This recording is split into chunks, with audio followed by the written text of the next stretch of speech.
What troubles you, my son? The entire town is being plagued by horrible nightmares. They're in serious danger, and I'm afraid there's little I can do about it. Want to have your clip featured in the Skyrim Clip of the Week? Simply record the clip on your Xbox and then send it to me via message. My gamertag is iRyeni, that's IRYENI, and you can message it to me over Xbox and I'll be able to view it. I look forward to seeing the clips that you guys send me. Now moving on to the video.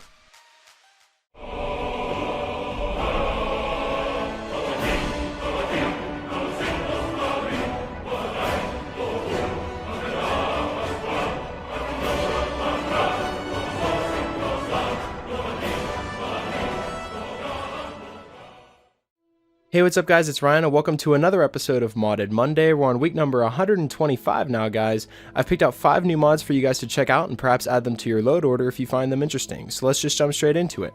Starting off at our number 5 spot, we have the Spectral Dragon Follower. This mod adds a new follower into the game that's very simple. It's just a spectral dragon and it looks absolutely amazing. She's essential and uses both frost and fire damage. She'll also level alongside you from level 15 to 92. She's located in Rorikstead and can be found hanging out amongst the cows. Once you approach this dragon follower, you simply just walk up, talk to them, and they'll become your follower.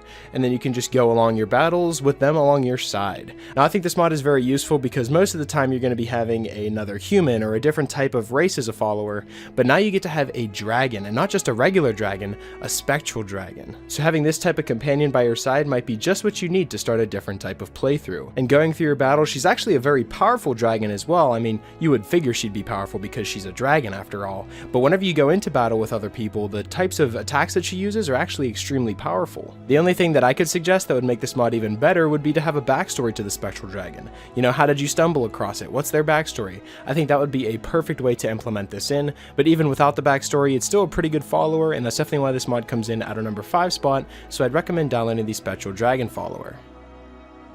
Coming in at our number 4 spot, we have the Heresy Gear. Now the mod page reads that Heresy Gear is a mod that seeks to expand the number of items available to adventurers in Skyrim, in the most compatible and lore-friendly way possible. Currently, 45 new weapons and 3 new shields are available. You can also find a bag of holding, which will increase your carrying capacity by a lot. They've also added a recipe for lockpicks at the forge and linen wraps at the tanning rack. In order to maintain the mod's maximum compatibility, none of these items have been added to the leveled lists at this time, which I think is a lot more useful because if you had 45 new weapons added to the leveled lists, it would greatly saturate the amount of gear that you're finding out in the wild. Because if you have a large load order like me and you have a bunch of weapon mods added, then the 45 new weapons from the Heresy Gear might get in the way of the other weapon mods and may make it so you may not ever find the other weapon mods. So keeping them out of the leveled lists might be a better idea for right now because you can go through and still craft them all at the crafting stations, but all the gear that you find out in the wild are going to be the ones that are found with your other weapon mods. So I think it's a lot better that they keep these 45 new weapons and 3 new shields kept out of the leveled list, but that's just my opinion. And like I said, all these weapons and shields can be crafted, improved, and enchanted, and all the items require at least the steel smithing perk, with the exception of any prude, primitive, or iron weapons. In addition, these items will require the corresponding smithing perks if a material is apparent, such as needing the ebony smithing perk to craft ebony morning stars. Now as you can see, I have been showcasing a lot of the weapons that are featured with this mod, and the bag of holding, which I mentioned earlier, that increases your carrying capacity by a lot, requires the first enchanter perk in order to appear on the crafting list. It also uses body slot 56 and would conflict with any item that uses that slot. The bag of holding is also not visible on your character when viewed in third person, so if you combine this with a backpack mod, you may not have to use the bag of holding. I for one think this is a great mod if you're looking for more weapons to be added into your game. Like in Morrowind, there was a ton of different weapons that you could choose from. So with all these new weapons added into the game, it just makes for an entirely new and unique experience, and that's what I really like about the mod, and that's why it comes in at our number 4 spot, so I'd strongly recommend downloading the Heresy Gear mod. Coming in at our number 3 spot, we have the Arctic Frost Effects Redo Ultra Edition. There's also a light version for people who don't want to take up 131 megabytes of space, but this one right here is the Ultra version, which contains everything needed to completely rejuvenate your frost effects within your game. All of the meshes and textures are at the highest detail and quality. This version also contains the Deadly Spell Impacts mod built into it to greatly enhance the textures that these spells that you cast make. Now the mod page reads, are you disgusted by the odd-looking, glowing blue spikes Bethesda passed off as ice? Not too fond of the flat particle meshes popping out from some of your frost spells? Do you want your frost spells and effects to have improved visuals like the rest of your game? Well, look no further. This mod addresses all of those issues and more. Say goodbye to icky, opaque ice spikes and boring blue swirls, and feast your eyes on realistic, translucent icicles with improved frost effects. This mod features changes in the various frost effects in the game, such as the spells, environmental effects, and ice creatures. There's also a complete rework of meshes to apply visual effects to transparent and refracting icicles on the Frost Astronaut, and high-resolution textures for effects and gradients, new 3D meshes with collision for Frostbite and Ice Storm, and built-in support for other popular mods. As you can see, as I'm casting this Ice Storm right now, it looks absolutely phenomenal. They really did a great job making it completely HD, and that's definitely why this mod comes in at our number 3 spot, so I'd strongly recommend downloading the Arctic Frost Effects Redo Ultra Edition. Coming in at our number 2 spot, we have a mod that I am extremely excited to talk about here, Skyrim Reputation.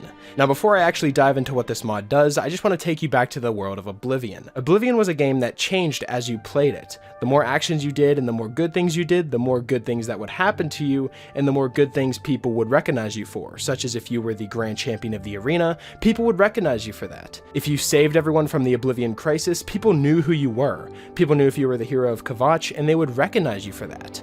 In Skyrim, you could complete the entire main questline and no one even cares. No one even knows who you are or anything about you. But now this is completely changed with this mod. The mod page reads that based on your actions, the quests you complete, and the choices you make, your character will gradually earn fame or infamy, which is how it worked in Oblivion, changing how many NPCs will respond to you. The unknown character will be greeted with dismissals, a good-willed hero will be greeted with compliments, and an evil outlaw will be greeted with scorn. Changes are intended to be atmospheric, and all functions of the mod can be toggled on or off by speaking to Eriker in Solitude's Blue Palace. This mod also includes dynamic reputation titles with more than 100 different titles denoting choices that you have made and or quests you have completed, and affecting things like greeting dialogue, prices, and influence checks.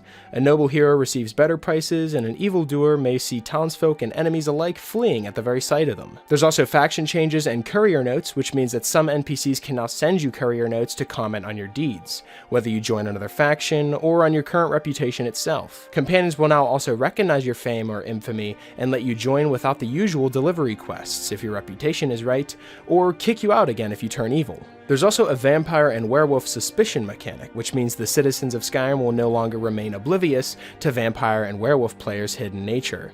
As a vampire, you will need to feed in order to suppress signs of vampirism, and as a werewolf, you need to be careful not to approach people after a recent transformation or during a full moon. All this combined, I think it's a perfect mod to implement into your game, and if you have 81 megabytes of space on your load order, I would strongly recommend downloading Skyrim Reputation, because I know on my load order, it's here to stay. Coming in at our number 1 spot, we have ClefJ's Dragon Bridge. This mod is a complete overhaul to Dragon Bridge itself. It includes so many assets that have been added to Dragon Bridge in order to completely bring it together as a whole new town. I'm going to be showing you guys around the place as well as introducing you to the new player home that's been added as well, so let's begin the tour.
I'm a really big fan of how they implemented Dragon Bridge with a new player home, because without the player home there, I had no reason to really ever travel to Dragon Bridge, but now I do because the house is really unique and it has its own clock tower in it as well, so what more could you ask for? That's definitely why this mod comes in at our number 1 spot, so I'd strongly recommend downloading ClefJ's Dragon Bridge mod. So that's pretty much it for this week's episode of the top 5 Skyrim mods of the week. Hopefully you guys did enjoy, and if you did, I'd appreciate it if you left a like and subscribe if you're new. It really helps me out a lot. And if you have any suggestions for mods you'd like me to cover in future top 5 mod episodes, be sure to let me know in the comment section below, or you can follow me on Twitter. I'll be sure to leave my Twitter in the description, and you guys can follow me on there and leave me suggestions to there as well. Special shout out to my Patreon supporter. Thank you so much for everything that you've done for me. And yeah, that's pretty much it. Hopefully you guys did enjoy, and I will talk to you guys later.